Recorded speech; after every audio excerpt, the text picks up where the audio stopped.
اللہ اکبر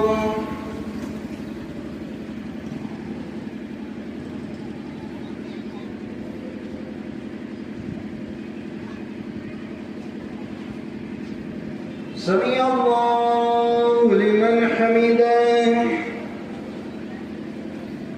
اللہ اکبر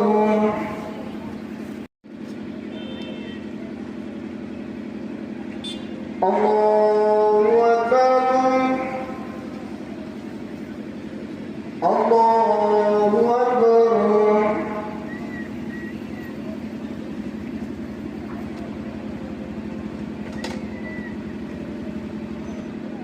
اللہ اکبر ورحمۃ اللہ السلام علیکم ورحمۃ اللہ عیدگاہ کے پاس سبھی ہر سال کی طرح جو رمضان کے اجتماع کے بعد عید کا دن ہوتا ہے اسے منانے کے لیے ہمارے مسلم بھائی اکٹھے ہیں. ہمارا یہ دستور ہے, ہمارا یہ ایک پرمپرا ہے. ہم نے ہمیشہ مل کر ہر اچھے تہوار کو ملایا ہے. اس سے یہاں امن رہتا ہے, شانتی رہتی ہے, آپس میں پیار رہتا ہے. میں ایک بار پھر آپ کے مادھیم سے دعا کرتا ہوں مالک سے کہ ہمارے اس علاقے میں, اس ملک میں شانتی رہے, امن رہے, بھائی چارہ, تاکہ لوگ سے شانتی زندگی بسر سکیں. عید کے موقع پہ میں بھارت ورش کے اسپیشلی پونچھ کے جتنے بھی ہمارے بھائی ہیں ان کو عید کی مبارکباد دوں گا اور بھگوان سے چاہوں گا کہ جس طرح سے یہ آپ بھائی چارہ دیکھ رہے ہیں ہندو مسلم سکھ, اسی طرح سے یہ بھائی چارہ ہمارا آگے بھی بنا رہے, آگے بڑھتا رہے, تاکہ جس طرح سے پونچھ کی مثال پورے بھارت ورش میں دی جاتی ہے اس پہ کبھی کوئی دبا نہ لگ سکے. کچھ غلط عناصر, کچھ غلط سٹیٹمنٹس دیتے ہیں, میں ان سے بھی اپیل کروں گا جنرلی جتنے بھی لوگ ہیں کہ غلط لوگوں کی باتوں میں نہ آ کے اپنے بھائی چارے کو کامیاب رکھیں. اور ہر تہوار جیسا کہ اب نوراتروں کا تہوار اشٹمی آنے والی ہے, بیساکھی آنے والی ہے, سب کو مل کے اچھے سے منائیں. اور اگر ہم ایک ہو کے سبھی ہندو مسلم سکھ ایک رہیں گے, بھارت ورش کو دنیا کا ایک نمبر جو کنٹری ہے, جو ہم بھارت ورش جیسا کہ مودی جی کا سپنا ہے کہ بھارت کو نمبر 1 دیش بنانا ہے تاکہ کوئی بھی ہم کو ٹیڑھی آنکھ سے نہ دیکھ سکے, اس سپنے کو کامیاب کرنے کے لیے ہمارا جو آپس کا بھائی چارہ ہے بہت ضرورت ہے. دھنیہ واد. فطر کے موقع پہ تمام ہندوستان کی مسلمان بھائیوں کو, عمومی طور پر جموں کشمیر کے مسلمان بھائیوں کو خصوصی طور پر مبارکباد دیتا ہوں کہ یہ عید الفطر کا جو خوشی کا موقع ہمیں آیا ہے. یہ رمضان 30 روزے رکھنے کے بعد جو سیام بنایا, ہم نے روزے رکھے, تراویح پڑھی, زکوٰۃ دی, تو اس حوالے سے آج خوشی کے موقع پہ میں ہندوستان کے وزیر اعظم کو, ہندوستان کے ہوم منسٹر کو, لیفٹیننٹ گورنر صاحب جموں کشمیر کو, چیف منسٹر صاحب عمر عبداللہ صاحب کو بھی مبارکباد دیتا ہوں, اور خاص طور پر جموں کشمیر اور پیر خطہ پیر پنجاب کے لوگوں کو مبارکباد دیتا ہوں. اور آپ کے حوالے سے ڈی سی ایس پی صاحب کو بھی مبارکباد دیتا ہوں کہ انہوں نے بھی بڑے تعاون, انہوں نے میٹنگ کال کی تھی. تو یہ مذہب جو تہوار ہوتے ہیں, مذہبی تہوار, یہ تہوار ہو, رام نومی ہو, نوراترے ہوں, یا ہولا ہو, ہولی ہو, یا بیساکھی کا تہوار ہو, عید ہو, عید ملن ہو, جو بھی ہو, یہ ہمیں مل جل کے تہوار بنانا پڑتا ہے اور بناتے ہیں. ہمیں وراثت میں یہ چیز ملی ہے. میں آپ کے ذریعے اپیل کروں گا کہ آپ مل جل کے تہوار بنائیں. اور جو ہمارے بھائی کٹھوا میں, جموں میں, رجوری میں, یا ہیرا نگر میں, کلگام میں جو ہندو مسلمان سکھ جو قتل ہوئے, جو غائب ہوئے ہیں, آج ہماری اظہار ہمدردی ان کے ساتھ ہے. اور ہم چاہیں گے کہ یہ سادگی سے ہم عید منا رہے ہیں, اور ہم کہیں گے کہ حکومت سے مطالبہ کریں گے کہ جنہوں نے بھی یہ فیل کیا ہے ان کو کافر کردار تک پہنچایا جائے, ان کو کارواقع سزا ملنی چاہیے. آپ میڈیا حضرات کا بہت بہت شکریہ. الفطر کے شبھ دن کے اوپر میں دیش بھر کے سبھی مسلم بھائیوں کو میں مبارکباد دیتا ہوں, اور اس سچے پتا پرماتما سے یہ پتا کرتا ہوں کہ ایک مہینہ اللہ تعالیٰ کی عبادت کرنے کے بعد آج یہ شبھ دن ہم سب کو ملا ہے, اور ماں درگا کے نوراترے بھی شروع ہیں. اور کتنے خوش قسمت لوگ ہم اس دیش کی بھی رہتے ہیں کہ ہم مل جل کر کے ایک دوسرے کے تہوار کو جو ہے بڑی خوشی سے مناتے ہیں, چاہے دیوالی ہو, چاہے عید ہو, چاہے گرپرب ہو, چاہے کرسمس ہو. اور میں آنے والی نئی جنریشن کو یہ پیغام دینا چاہتا ہوں, آج کے شبھ دن کے اوپر ہمیں ایک دوسرے کے تہواروں کو جو ہے مل جل کر کے سیلیبریٹ کرنا چاہیے. اس سے ہمارا بھائی چارہ کام رہے گا, اور ہمارے دیش کی ترقی ہوگی, دیش کا وکاس ہوگا, اور دیش آگے بڑھے گا. یہی ہماری ایک پہچان ہے, آپسی بھائی چارہ. Thank you. ਅੱਜ ਦੇ ਇਸ ਖੁਸ਼ੀ ਦੇ ਮੌਕੇ ਤੇ ਸਮੂਹ ਪੁੰਛ ਵਾਸੀ ਸੰਗਤਾਂ ਨੂੰ ਬਹੁਤ ਬਹੁਤ ਵਧਾਈ ਦਿੰਦਾ ਹਾਂ. ਵਿਸ਼ੇਸ਼ ਤੌਰ ਤੇ ਸਾਡੇ ਇਸਲਾਮ ਨੂੰ ਮੰਨਣ ਵਾਲੇ ਵੀਰ ਜੋ ਕਿ ਇੱਕ ਮਹੀਨਾ ਮਾਹ ਰਮਜ਼ਾਨ ਦੇ ਵਿੱਚ ਕੱਢ ਕੇ ਅੱਜ ਉਹਨਾਂ ਨੇ ਈਦ ਮਨਾ ਰਹੇ ਨੇ। ਉਹਨਾਂ ਦੀ ਇਸ ਖੁਸ਼ੀ ਵਿੱਚ ਹਰ ਬਿਨਾਂ ਮੁਸਲਮਾਨ ਮਿਲਤ ਹਰ ਵਿਅਕਤੀ ਜਿਹੜਾ ਹੈ ਉਹ ਆ ਕੇ ਸ਼ਾਮਲ ਹੋਇਆ ਹੈ। ਆਪ ਇਹ ਦੇਖ ਰਹੇ ਹੋ ਹਰ ਵਿਅਕਤੀ ਇੱਕ ਦੂਜੇ ਦੇ ਗਲੇ ਮਿਲ ਰਿਹਾ ਹੈ, ਇੱਕ ਦੂਜੇ ਨੂੰ ਮੁਬਾਰਕ ਦੇ ਰਿਹਾ ਹੈ। ਇਹ ਜੋ ਏਕਤਾ ਦਾ ਪੈਗਾਮ ਹੈ, ਇਹ ਜੋ ਇੱਕ ਸੈਕੂਲਰਿਜ਼ਮ ਦਾ ਮੁਜੱਸਮਾ ਹੈ ਜੋ ਪੁੰਛ ਦੇ ਅੰਦਰ ਦੇਖਿਆ ਜਾ ਸਕਦਾ ਹੈ। ਔਰ ਮੈਂ ਕਹਿ ਸਕਦਾ ਹਾਂ ਕਿ ਇਹ ਪੁੰਛ ਦਾ ਕੇਵਲ ਆਪਸੀ ਭਾਈਚਾਰਾ ਹੀ ਨਹੀਂ ਬਲਕਿ ਇੱਕ ਹਿੰਦੁਸਤਾਨ ਦੀ ਸੰਸਕ੍ਰਿਤੀ ਨੂੰ ਇਹ ਜੋ ਪੁੰਛ ਹੈ ਇਹ ਰਿਪਰੈਜ਼ੈਂਟ ਕਰਦਾ ਹੈ। ਮੈਂ ਇੱਕ ਵਾਰ ਫਿਰ ਆਪਣੇ ਵੱਲੋਂ ਆਪਣੀ ਕਮੇਟੀ ਦੇ ਵੱਲੋਂ ਅਤੇ ਆਪਣੀ ਕਮਿਊਨਿਟੀ ਦੇ ਵੱਲੋਂ ਸਮੂਹ ਜੋ ਇਸਲਾਮ ਦੇ ਮੰਨਣ ਵਾਲੇ ਸਾਡੇ ਵੀਰ ਨੇ ਉਹਨਾਂ ਨੂੰ ਬਹੁਤ ਬਹੁਤ ਵਧਾਈ ਦਿੰਦਾ ਹਾਂ اور آس کرتے ہیں کہ پیار محبت اسی طرح بنے رہے۔ سبھی دیش واسیوں کو اور خاص کر کے ڈسٹرکٹ پنچ کے مسلم بھائیوں کو عید کے دن پہ بہت بہت بدائی دیتا ہوں۔ اور آج کے دن میں یہ ضرور پیغام دوں گا جو آپ نے پوچھا کہ آپسی بھائی چارہ بنا رہے، اور اس کی جو مثال ہے آپ دیکھیں کہ کل کے دن جو روزے ختم ہوئے اور نوراترے شروع ہوئے، اور آج کے دن عید بھی ہے اور دوسرا نوراترا بھی ہے۔ تو میں سبھی دیش کے مسلم بھائیوں کو جو دیش سے باہر بھی ہے ان کو اس عید پہ بہت بہت بدائی دیتا ہوں، اور جو ہمارے دیش کے اندر جو ہمارے ہندو بھائی ہیں ان کو بھی نوراتروں کی بہت بہت آج کے دن میں بدائی پیش کرتا ہوں۔ میں آج عید الفطر کی مناسبت سے تمام عالم اسلام میں بالخصوص ہندوستان میں رہنے والے سبھی واسیوں کو اور بالخصوص پونچھ میں سبھی واسیوں کو مبارکباد پیش کرتا ہوں۔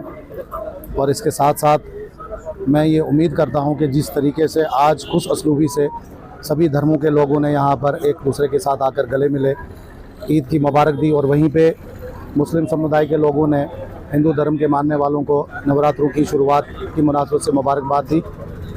اور جہاں پر یہ مبارک کا سلسلہ جاری ہے وہیں پر میں پولیس اور سول ایڈمنسٹریشن کا بھی شکریہ ادا کرتا ہوں کہ مؤثر انتظامات تھے، چاہے بجلی کی بات ہو، پانی کی بات ہو، صفائی کی بات ہو، یا صبح سے لے کر رات تک سیکیورٹی کے انتظامات ہوں۔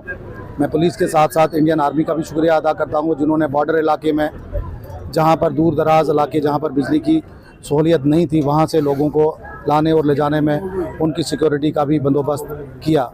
میں ساتھ میں میڈیا کا بھی شکریہ ادا کرتا ہوں کہ آئے دن جتنی بھی پریشانیاں لوگوں کو ہوتی ہیں وہ آپ کے چینل کی وسادت سے گورنمنٹ آف انڈیا تک اور حکومت جموں کشمیر تک پہنچائی جاتی ہیں۔ آپ کا بھی بہت بہت شکریہ۔ بسم اللہ الرحمن الرحیم۔ آج ہمارے لیے پوری دنیا کے مسلمانوں کے لیے خوشی کا دن ہے، عید کا تہوار ہے، اور یہاں بڑے اچھے طریقے سے پونچھ کے لوگوں نے ماہ رمضان کا پورا مہینہ روزے رکھے، اور اس کی خوشی میں آج یہاں عید منائی۔ یہاں سبھی لوگوں نے، سبھی مذہب کے لوگوں نے ویلکم کیا، مسلمانوں کو مبارکباد دینے کے لیے یہاں پہ اب آئے بیٹھے ہیں، آپ دیکھ رہے ہیں۔ اور ایڈمنسٹریشن کی طرف سے پورے رمضان میں بڑے اچھے طریقے سے سارے انتظامات کیے ہوئے تھے، کسی قسم کی کوئی دشواری نہیں آئی، اور لوگ بہت خوش ہیں۔ آج عید کے موقع پر پورے پونچھ کے لوگوں کو عید کی بہت بہت بدائی دے دیتا ہوں، اور آنے والا ٹائم ہم سب کے لیے خوشیاں اور پراسپرٹی لائے۔ Thank you. جی میں پہلے تو میڈیا فریٹرنٹی کو بھی عید مبارک پیش کرنا چاہوں گا، اور آپ کے مادھیم سے پورے پونچھ نواسیوں کو پیر پنجال کو عید کی مبارکباد پیش کرتا ہوں، اور یہ امید کرتا ہوں کہ یہ جو تہوار ہے سب کی زندگی میں جو ہے خوشیاں لائے، پیس لائے، پراسپیرٹی لائے، اور جو انہوں نے پچھلے جو ہولی منتھ رمضان گیا اس کے بعد عید آئی ہے، اس میں اور پراسپیرٹی آئے اور پیس آئے، اور یہ علاقہ جو ہے ترقی کرے۔ الرحمن الرحیم۔ آج یہ عید الفطر 1446 ہجری کی تھی، اور الحمدللہ پوری دنیا کے اندر یہ عید منائی جاتی ہے، اور بر صغیر کے اندر بھی، اور اسی سلسلے کی کڑی ہماری یہ مرکزی عیدگاہ پونچھ بھی تھی جہاں ہزاروں لوگوں نے شرکت کی ہے۔ الحمدللہ امن و سکون کے ساتھ ہمارا مہینہ گزرا ہے، اور کسی قسم کی کوئی دقت دشواری نہیں ہوئی ہے الحمدللہ، کیونکہ یہ عبادت و ریاضت کا مہینہ ہے، اور اسلام جو بنیادی کنسیپٹ ایک ہمیں یہ بھی دیتا ہے کہ یہ مواسات کا مہینہ ہے، اور مواسات کا مطلب غمخواری ہوتی ہے، یعنی آپ اپنی گرد و پیش میں دیکھیں کون ہے غریب ہے، فقیر ہے، کوئی بیوہ ہے، مظلوم ہے، تو اس کی مدد بھی کرنی ہے، اور صدقہ فطر کا کنسیپٹ بھی یہ ہے تاکہ عید کی خوشی میں وہ آپ کا شریک ہو سکے۔ تو الحمدللہ خیر وہ سارے لوگ نماز تراویح بھی بڑے پرسکون طریقے سے ہوئی، اور اس مرتبہ میں